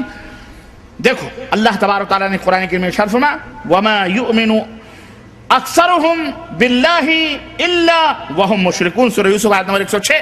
اللہ رب العزت نے فرمایا کہ ان میں سے اکثر لوگ جو اللہ کو مانتے ہیں، ایمان لاتے ہیں، اس کے باوجود بھی اس طرح شرک بھی وہ کرتے ہیں، شرک کے اندر وہ ملوث ہے۔ شرک کا بہت بڑا ذریعہ جو لوگوں کے اندر پیدا ہوتا ہے، وہ بہت بڑا ذریعہ کیا ہے؟ کسی شخص، غور سے سنو، کسی شخص یعنی آدمی یا کسی چیز کی حد سے بڑھ کر تعظیم اور اس کی عزت کرنا، افراد کرنا، تعظیم میں غلو کرنا، جس کو غلو فی الدین کہتے ہیں۔ کسی شخص کی اس کی حد سے بڑھ کر تعظیم کرنا، توقیر کرنا اور اس کی عزت کرنا، اس راستے سے شرک امتوں کے اندر داخل ہوتا ہے، اور اس طرح سے امتیں ہلاک و برباد ہو جاتی ہیں۔ پچھلی قوموں کو اسی غلو نے ہلاک و برباد کیا۔ چنانچہ آپ دیکھیں کہ اسی خوش اعتقادی اور خوش فہمی نے، حسن ظن نے، اور بہت زیادہ افراط غلو کرنے کی وجہ سے گوتم بدھ کو اللہ کا، خدا کا مظہر بنایا گیا، رام چندر اور کرشن کو خدائی کا مقام دیا گیا، 23 بلکہ 36 کروڑ 33 کروڑ دیوتاؤں کو دنیا کا نظام چلانے والا بنایا گیا۔ تبت میں دلائی لاما کو خالقیت کے مسند کے اوپر اسی غلو نے بٹھایا، اور مسیح ابن مریم حضرت عیسیٰ علیہ السلام کو اسی غلو نے اللہ کا بیٹا بنایا، اسی غلو نے اللہ کا بیٹا بنایا اور کہلوایا۔ اور خود جناب محمد الرسول اللہ صلی اللہ علیہ وسلم کے متعلق بھی اسی غلو نے، کہنے والے نے یوں بھی ان کے متعلق کہا کہ وہی جو مستوی عرش تھا خدا بن کر، وہی جو مستوی عرش تھا خدا بن کر اتر پڑا ہے مدینے میں مصطفیٰ بن کر۔ اور اسی غلو نے کہا کہ بغیر عین کا مدینے میں جا کر کے دیکھا جو ہم نے، بغیر عین کا ایک عرب میں نے دیکھا، بغیر عین کا ایک عرب میں نے دیکھا۔ اب عرب سے عین ہٹا دو تو کیا باقی رہ جاتا ہے؟ بولو عرب۔ اور یہی نہیں بلکہ نبی کریم صلی اللہ علیہ وسلم کی امتیوں میں سے امتوں کو یہاں تک کہا گیا کہ اولاد نبی صلی اللہ علیہ وسلم کے بارے میں کہ لی خمسۃ اطفی بہا حر الوبا والحاتمہ المصطفیٰ والمرتضیٰ وابناہما والفاطمہ، کہ پانچ ہیں ہمارے پاس، ان پانچوں وہ ذات ہیں، وہ شخصیتیں ہیں جن کی وجہ سے بلائیں مصیبتیں دور ہوتی ہیں. اور وہ پانچ کیا ہیں؟ المصطفیٰ محمد صلی اللہ علیہ وسلم، والمرتضیٰ حضرت علی رضی اللہ تعالیٰ عنہ، اور وابناہما ان کے دونوں بیٹے حسن اور حسین، والفاطمہ اور فاطمہ. یہ پانچ جن پاک کا تصور پیش کیا، انہیں بھی الوہیت کے مقام کے اوپر بٹھا دیا. اسی غلو نے آگے بڑھ کر کے یہ تمام سب کام کیا کہ آج دیکھیں کہ ہمارے یہاں کون سی درگاہ اور کون سا مزار اور کون سی قبر اور کون سا چلہ، کون سا چبوترا ہے جو آباد نہیں ہے. مسجدیں ویران ہیں، لیکن یہ تمام سب چیزیں آباد چل رہی ہیں. یہاں پر کسی شاعر نے بڑا اچھا نقشہ کھینچا ہے کہ عرس کیا ہے اور اس کی حقیقت کیا ہے، اس تعلق سے بڑا اچھا نقشہ کھینچا ہے. اجازت ہو تو میں آپ کی خدمت میں عرض کروں، وہ چند اشعار سماعت فرمائیں. اور عرس میں کیا ہو ہے یہ پورا نچوڑ اور پورا خلاصہ اس کے اندر بیان کیا ہے کہ ہر طرف خیمے لگے ہیں، دور تک بازار ہے. ہر طرف خیمے لگے ہیں، دور تک بازار ہے. ذرا عرس اور میلے میں شریک ہونے والوں ذرا اس منظر کشی کو اپنی نگاہوں میں رکھو. میں تو ڈوب کر کے نکلا ہوں وہاں سے، ہے نا. میں تو ڈوب کر کے اللہ نے مجھے کنارہ عطا فرمایا ہے. یہ اپنے مالک و مولا کا میں مشکور اور جو ہے اللہ رب العزت کا ممنون ہوں کہ جس سے مجھے یہ ہدایت کا ساحل نصیب فرمایا، ورنہ نہ جانے کتنے ڈوبکیاں کھا چکا ہوں میں وہاں بھی. بہرحال ہر طرف خیمے ہی خیمے، ہر طرف خیمے لگے ہیں، دور تک بازار ہے. یہ نمائش ہے، کوئی میلہ ہے یا تیوہار ہے؟ یہ نمائش ہے، کوئی میلہ ہے یا تیوہار ہے یہ تقریب عقیدت. عرس ہے ایک پیر کا، کام کرتی ہے یہاں کی خاک بھی اکسیر کا. کام کرتی ہے یہاں کی خاک بھی اکسیر کا. ایک طوائف ہاں پریشان نہ ہو. ایک دفعہ نام نہیں لوں گا اس شہر کا، یو پی میں ہے، فیض آباد کے قریب. وہاں طوائفیں ناچتی ہیں. بہرائچ میں تو باقاعدے سٹے بٹے چلتے ہیں. پاکستان میں تو میرے پاس ویڈیو موجود ہے، اگر آپ کو میری کسی سی ڈی میں یا کسی کیسٹ میں وہ نظارے آئے ہیں آپ کو میں دکھاؤں. اعوذ باللہ استغفر اللہ. طوائفیں، روپے، کیا کیا نہیں ہوتا جی، کیا کیا نہیں ہوتا ہے. اب میرے منہ سے مت اگلواؤ، مجھے شرم آئے گی اگر میں بیان کروں. کیا کیا بدکاریاں، زناکاریاں نہیں ہوتی. اور آنکھوں نے دیکھا ہے، کانوں نے سنا ہے.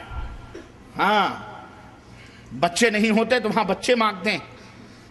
اعوذ باللہ، میں نہیں چھیڑنا چاہتا، اتنا ہی کافی ہے.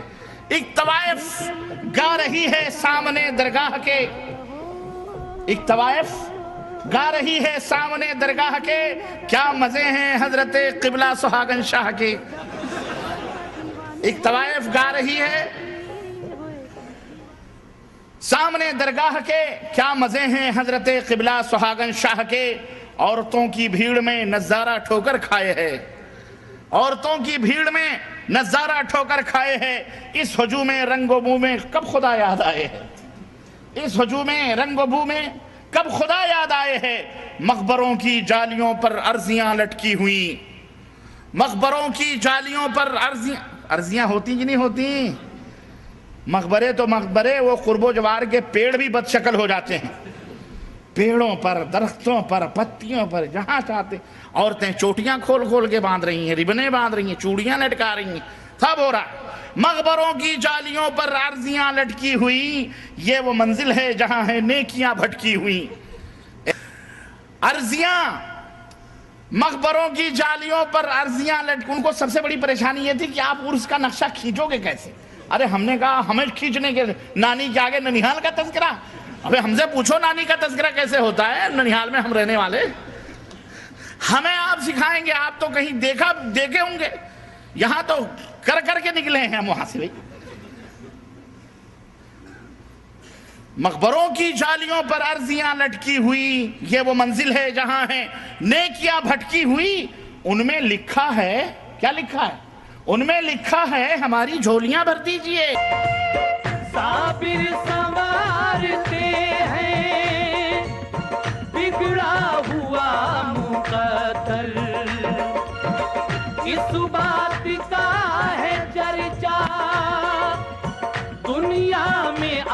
آج گھر گھر اس بات ان میں لکھا ہے ہماری جھولیاں بھر دیجئے، درد دل سن لیجئے، مشکل کشائی کیجئے، درد دل سن لیجئے، مشکل کشائی کیجئے، آپ کو اللہ نے سب کچھ دیا ہے اختیار، آپ کو اللہ، اور اللہ کی قسم میں اس مسجد میں ہوں، عرضیاں تو میں نے بہت لکھی اور یہ عقیدہ تھا، واللہ بتلا رہا، یہ عقیدہ تھا، عرضیاں آپ آئے، یہ عقیدہ تھا کہ ہم لکھتے ہیں، یہ عقیدہ جا کے چادر کے نیچے، آج بھی یہ منظر ہے، کسی بھی درگاہ پہ آپ جا کے دیکھیں،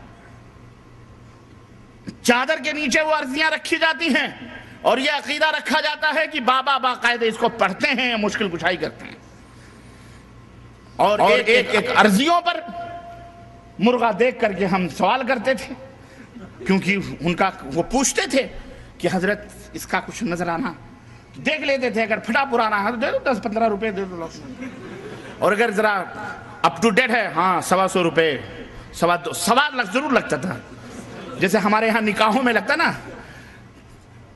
25,000 500 1.25 کتنا لگتا ہے، 1.25 لگتا ہے، وہ 1.25 کا پنچ ضرور لگے، یہ کیا ہے، یہ سب خرافات بدعات ہے، سمجھ رہے ہیں، لیکن بہرحال مولوی کرواتے ہیں یہ تمام سب، تو عرض کرنے کا مطلب یہ ہے کہ مرغا دیکھ کر کے پھانستے تھے، اسی حساب سے ہم اس کو مانگتے تھے، 500 دے دو، 200 دے دو، 400 دے دو، 25 روپے دے دو، کوئی بات نہیں، دیکھا پھٹا پرانا ہے، رو رہا، جا کوئی بات نہیں، چل اس طرح سے عرضیاں، تو جناب عالی ان میں یہی ہوتا تھا کہ حضرت اس میں لکھ دو کہ نظر کرم فرمائیں، میری بیٹیاں جوان ہو گئی ہیں، شادی کروا دیں، غریب اللہ کی قسم آپ کو حیرت ہوگی، یہاں کوئی یعنی جاتے ہیں لیکن زیادہ تر غریب فقیر، ہمارے پیر کو جو تھا اس کو سب سے بڑی تکلیف یہ ہوتی تھی کہ زیادہ تر ہندو آتے تھے، وہ کہتا تھا باقاعدہ، اے وہابیو تمہیں کب عقل آئے گی، بابا کی کرامت دیکھو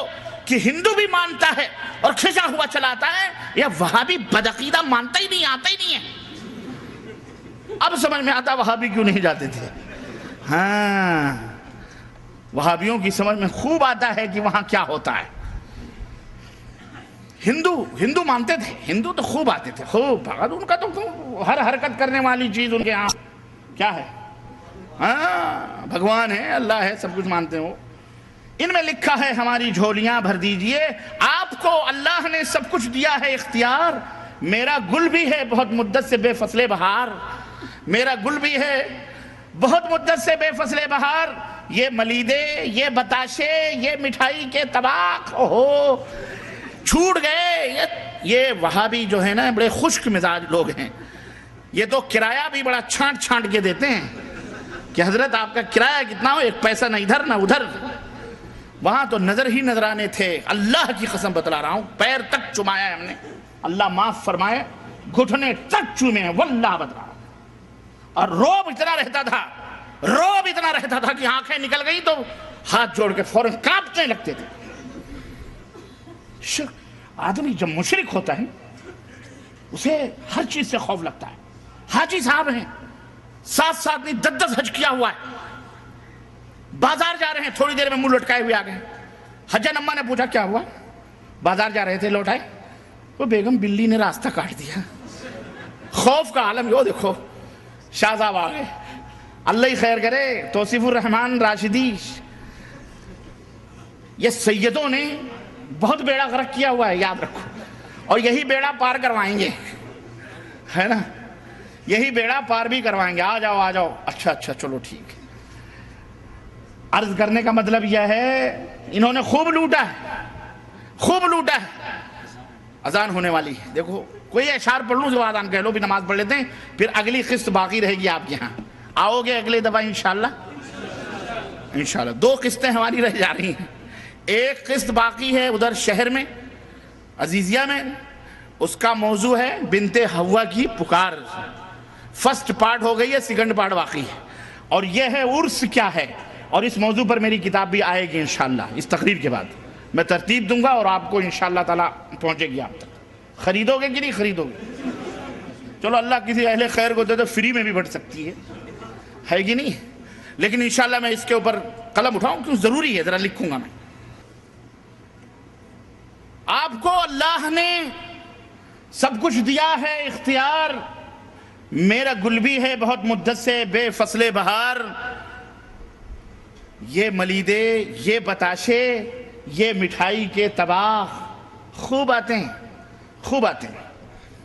اور ہم فاتحہ کے لیے بیٹھے رہتے تھے درگاہ پہ، مزار پہ، اور تقریباً ہزاروں کی بھیڑ ہوتی تھی۔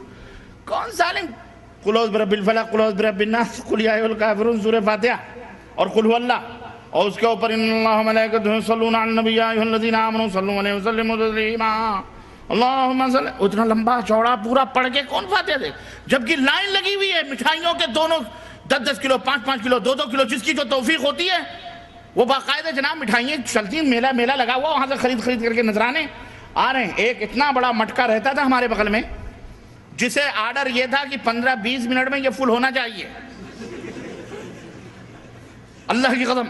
اب ہم کیا کرتے تھے؟ سنو ہماری کارستانیاں، ہاں، اندر کا بھیدی کہتے ہیں نا کہ کیا ہے وہ، لنگا ڈھائے، لنگا ایسے نہیں ڈھایا ہے، ہاں، وہ ہوتا یہ تھا کہ جناب عالی جلدی بیٹھے رہتے، ہم پڑھتے کیا تھے، یہ جو لوگ بہت الو ہیں، بیوقوف، آپ سب وہ تو ہدایت پا گئے تو عقل مند ہو گئے ہو، تو اب تو 1 روپے بھی ادھر نہیں کھسکا رہے ہو، وہاں تو نہ جانے کیا کیا سپلائی کیا ہوگا تم لوگوں نے، ہاں، لیکن وہ کرائے کی بات چل رہی تھی نہیں، ہاں، کرائے کی، علماء کے لیے خرچ کیا کرو، سمجھو، علماء کو کھلاؤ، ہاں، غیروں کو کھلا کے تھکو، یہاں کھلاؤ گے نیکیاں ملیں گی، وہاں تو سب کوڑا کباڑا ہو گیا، خلاص، اب اس کا کفارہ ادا کرو۔ یہ مذاق کی بات ہے، اللہ تعالیٰ ہمیں لوگوں کا محتاج نہ بنائے، اللہ ہمیں اپنا محتاج بنائے۔ مٹھائیاں اٹھا کے ایک کو خاص طور سے بٹھائے رکھتے تھے، ایک تھا لنگڑا تھا، ایک نام نہیں لوں گا، عالم ہو گیا ہوگا، وہ فارغ ہو رہے، وہ بیٹھ کر ہم کیا کرتے تھے، کونچ اس کو چمٹے مارتے تھے، جلدی کر، ہے نا، وہ پڑھتا ہی رہتا تھا جب تک ادھر سے اگر بتی اتنے سلگتے ہیں، ہے کہ نہیں، اٹھائی خاک، اتنی مٹھائیاں اٹھا کے سب سے پہلے کہاں، اندر، تھوڑی تبرک، اس میں سے 2-4 بتاشے اٹھا رہے، لو بھائی کس کا یہ ہو گیا فاتح، ہو گیا بھیا، ہاں، بڑھ رہے ہیں مٹھائیاں، پھر آ رہی ہیں، پھر جا رہی ہیں، آدھا گھنٹے میں 15-20 منٹ میں وہ مٹکے بھرتے تھے، اور باقاعدہ 5-6 آدمی اندر تک لگے رہتے تھے تاکہ بیچ میں کوئی ہضم نہ کرے، وہ ڈائریکٹ مٹکا اندر پہنچتا، عورتیں 15-20 لگی رہتی تھیں، بتاشے الگ، مرمرے الگ، جلیبیاں الگ، لڈو الگ، گھی کی مٹھائیاں الگ، سب چھانٹنے کے لیے، واللہ، اور ہر گھنٹے پر مزار کی چادر جو چڑھتی تھی، اور باقاعدہ لپیٹ کر وہاں اوڑھنیاں بن رہی ہیں، شلوار بن رہے ہیں، قمیض، وہ مریدنیاں خوب، اور یہ حضرت اسی کو چوم رہا ہے۔ کتنے بیوقوف لوگ ہیں، اللہ کی قسم بتلا رہا ہوں، آدمی جب مشرک ہوتا ہے نا، اللہ نے کتنی صحیح بات کہی ہے کہ اولئک کالانعام بل ہم اضل، ارے یہ مشرکین جانور ہیں بلکہ جانوروں سے بھی بدتر۔ اے لوگوں، اللہ کا شکر ادا کرو کہ اللہ نے تمہیں ہدایت توحید کی عطا فرمائی، اللہ کی قسم بتلا رہا ہوں، اللہ کی قسم۔ اور جوتے چپل آپ کو میں بتلاؤں، سال بھر ہم پہنتے تھے، اتنے چپل مارتے تھے، مادر اللہ معاف فرمائے، تو خیر جب بڑے کفر معاف ہو گئے، یہ تو چھوٹی چیزیں تھی، ہے کہ نہیں، اور آگے بڑھائیں، اگر راز کھولیں تو پتہ نہیں کیا کیا ہوگا، کتنی گودیں بھر جاتی تھیں وہاں، خالی گودیں بھر کے جاتی تھیں، اور کتنی سب چیز، نہیں وہ ہم نہیں کرتے تھے، ہم تو بچے تھے اس میں، لیکن وہاں جو ہوتا ہے، چاچی، ایک آدمی بڑے مجھے فون کیا، کہا شیخ، یہ کیسٹ میں نے کہیں کہہ دی تھی، اس نے کہا آپ کی اس بات کی تائید میں کروں، پوری دنیا انکار کرے تو کرے، کہا میرے گھر بچہ نہیں، سعودی عرب میں میرے گھر بچہ نہیں ہو رہا تھا، کسی بزرگ نے کہا کہ جاؤ فلانے درگاہ کے اوپر، وہاں حضرت کے ہاں اولاد ہو جائے گی، کہا میں اپنی چاچی کو اپنی بیوی کے ساتھ بھیجا، میں نے کہا میں تو جا رہا ہوں سعودی عرب، اس کو لے جاؤ اور وہاں سے منت مان کے آ جاؤ، وہاں گئی, مجاور نے کہا تقریباً 1 مہینہ یا 40 دن کا چلہ اس کو مارنا پڑے گا اور یہاں رہنا پڑے گا. اب اس نے کہا ہم تو ٹھہر نہیں سکتے, چاچی تم دیکھو, اب میں چلا سعودی عرب. اس نے کہا شیخ میں سعودی عرب آ گیا, وہاں پر 40 دن تک وہاں تھی, گھر میں ہم آ گئے, آج مجھے کتنے مہینوں کے بعد, 4-5 مہینوں کے بعد چٹھی آئی ہے کہ میری بیگم تو حمل سے نہ ہو سکی لیکن میری بیوہ چاچی حمل سے ہو گئی. ہاں جناب, وہ حمل سے ہو, اس کی بیوی تو حمل سے نہ رہی ہو سکی لیکن اس کی چاچی ضرور حمل سے ہو گئی. کہا اس کے بعد میں نے توبہ کیا, میں نے کہا آپ جو کہہ رہے ہیں بالکل صحیح کہہ رہے ہیں.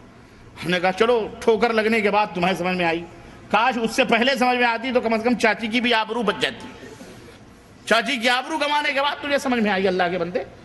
تو بھیا سمجھو, میری آواز سننے والوں جہاں کہیں بھی, میری ماں بہنوں سے بھی یہ درس سمجھو, یہ سب چرسی, گجیڑی, بھنگ پینے والے بدکار, یہ بظاہر نماز روزے اور اندر ہم سے پوچھو یہ پیر کیا کرتے ہیں.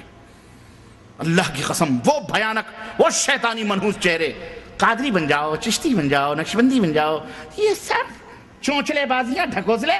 ہم نے کہا کسی اور کو بتاؤ جا کے, ہمیں سامنے ولایت کا ذکر نہ کرو.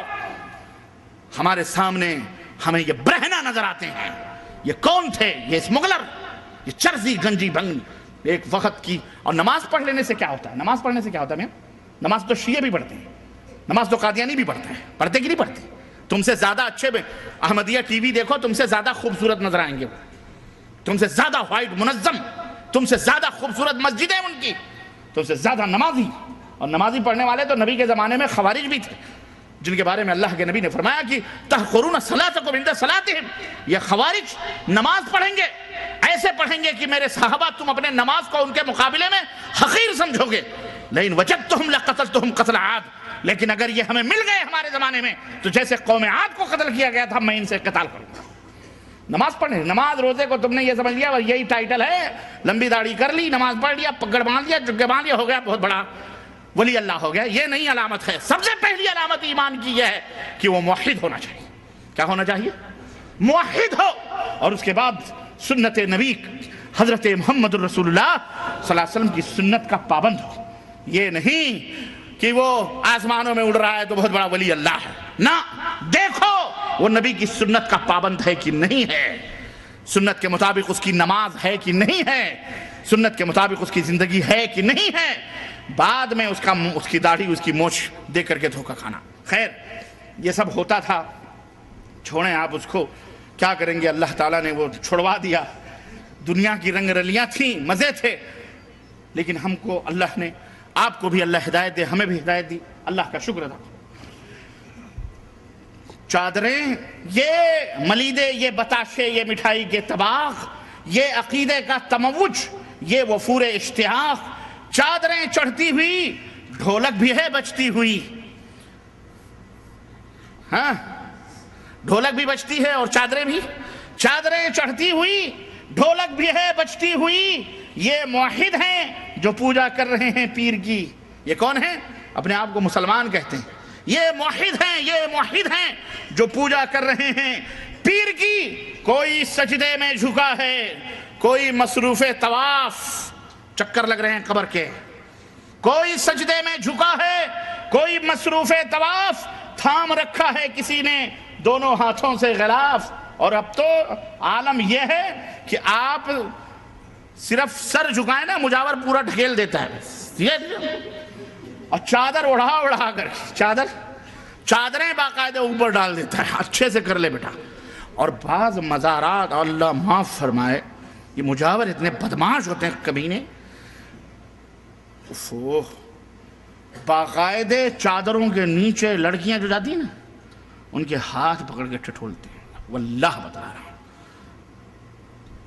غیرت کرو, تمہاری مائیں بہنیں کہاں لوٹ رہی ہیں دین کے نام پر, اسلام کے نام پر, عقیدت کے نام پر. مزاروں پر کیا نہیں ہوتا, دھیگا مچھلیاں. کوئی سجدے میں جھکا ہے, کوئی مصروف طواف, تھام رکھا ہے کسی نے دونوں ہاتھوں سے غلاف, رو رہا ہے کوئی چوکھٹ ہی پہ سر رکھے ہوئے. رو رہا ہے کوئی چوکھٹی پہ سر رکھے ہوئے، ہیں کسی کے ہاتھ بہرے التجا اٹھے ہوئے، بھر دو جھولی بھر دو جھولی۔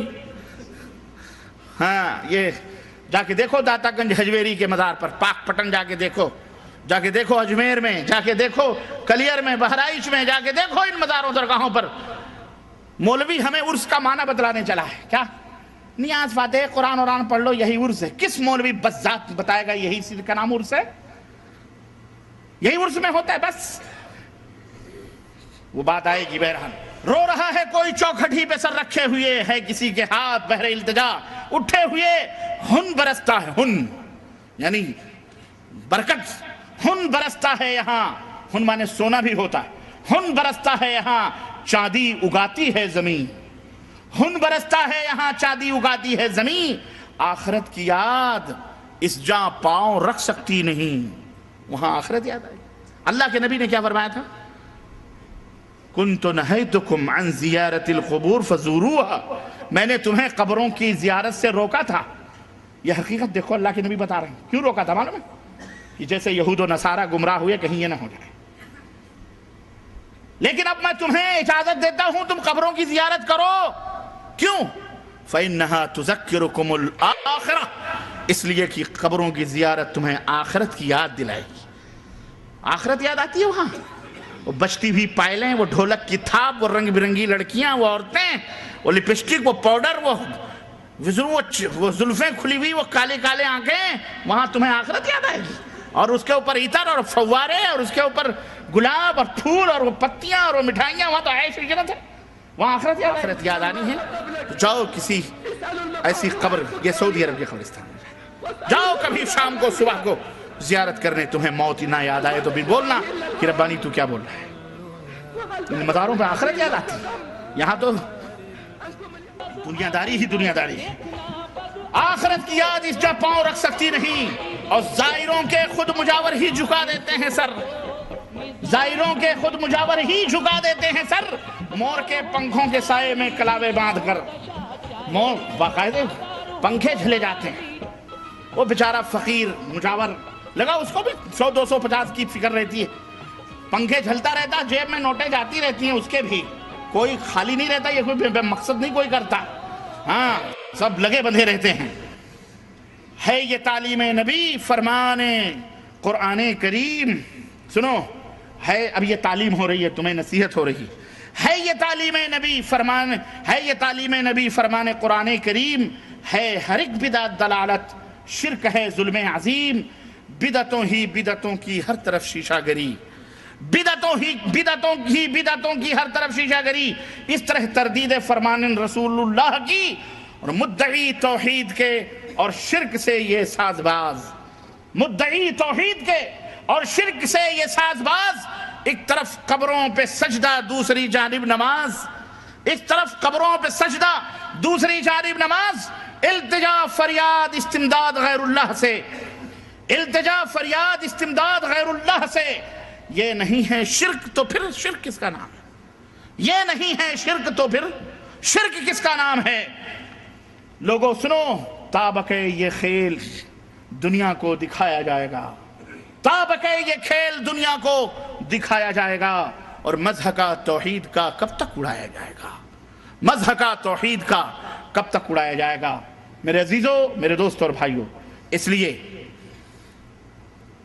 ہوش کے ناخن لو اور اٹھو، اور اگر کچھ مدد کرنی ہے مسلمانوں کی تو روپے و پیسوں سے زیادہ ان کی آخرت کی فکر کرتے ہوئے پہلے آپ اپنی مدد کرو کہ توبہ کرو اللہ تعالیٰ سے، اور دوسرے یہ کہ ان شرک کی طرف، ان قبر پرستیوں کی طرف بڑھتے ہوئے قدموں کو اپنی دعوت سے، اپنی جد و جہد سے، اپنی محنت سے ان کو روکو، اور ان کو اس جہنم میں جانے سے بچاؤ، اور ایسے مولوی جو اس طرف دعوت دیں انہیں بھی پکڑو اور انہیں سمجھاؤ، کیونکہ وہ جاہل ہیں، وہ مولوی بنے ہیں شکل و صورتاً لیکن وہ جاہل ہیں، انہیں کچھ پتہ نہیں، وہ بھٹکے ہوئے گمراہ ہیں۔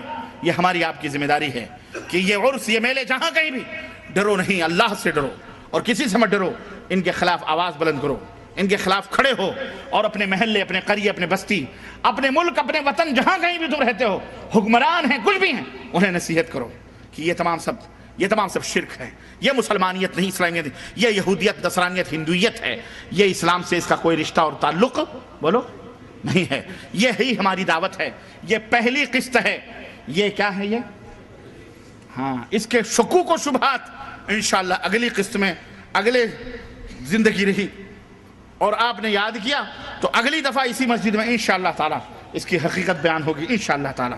اللہ عز و جل سے دعا ہے کہ اللہ تعالی ہمیں اور آپ کو نیک عمل کرنے کی توفیق عطا فرمائے، اور اللہ عز و جل ہمیں ہر قسم کے شرک اور بدعات سے توبہ کرنے کی توفیق عطا فرمائے، اور اللہ اس طرح سے تمام شر پسند لوگوں سے اللہ تعالی ہمیں محفوظ رکھے. آمین یا رب العالمین. وصلی اللہ علی نبینا محمد وعلی آلہ وصحبہ اجمعین.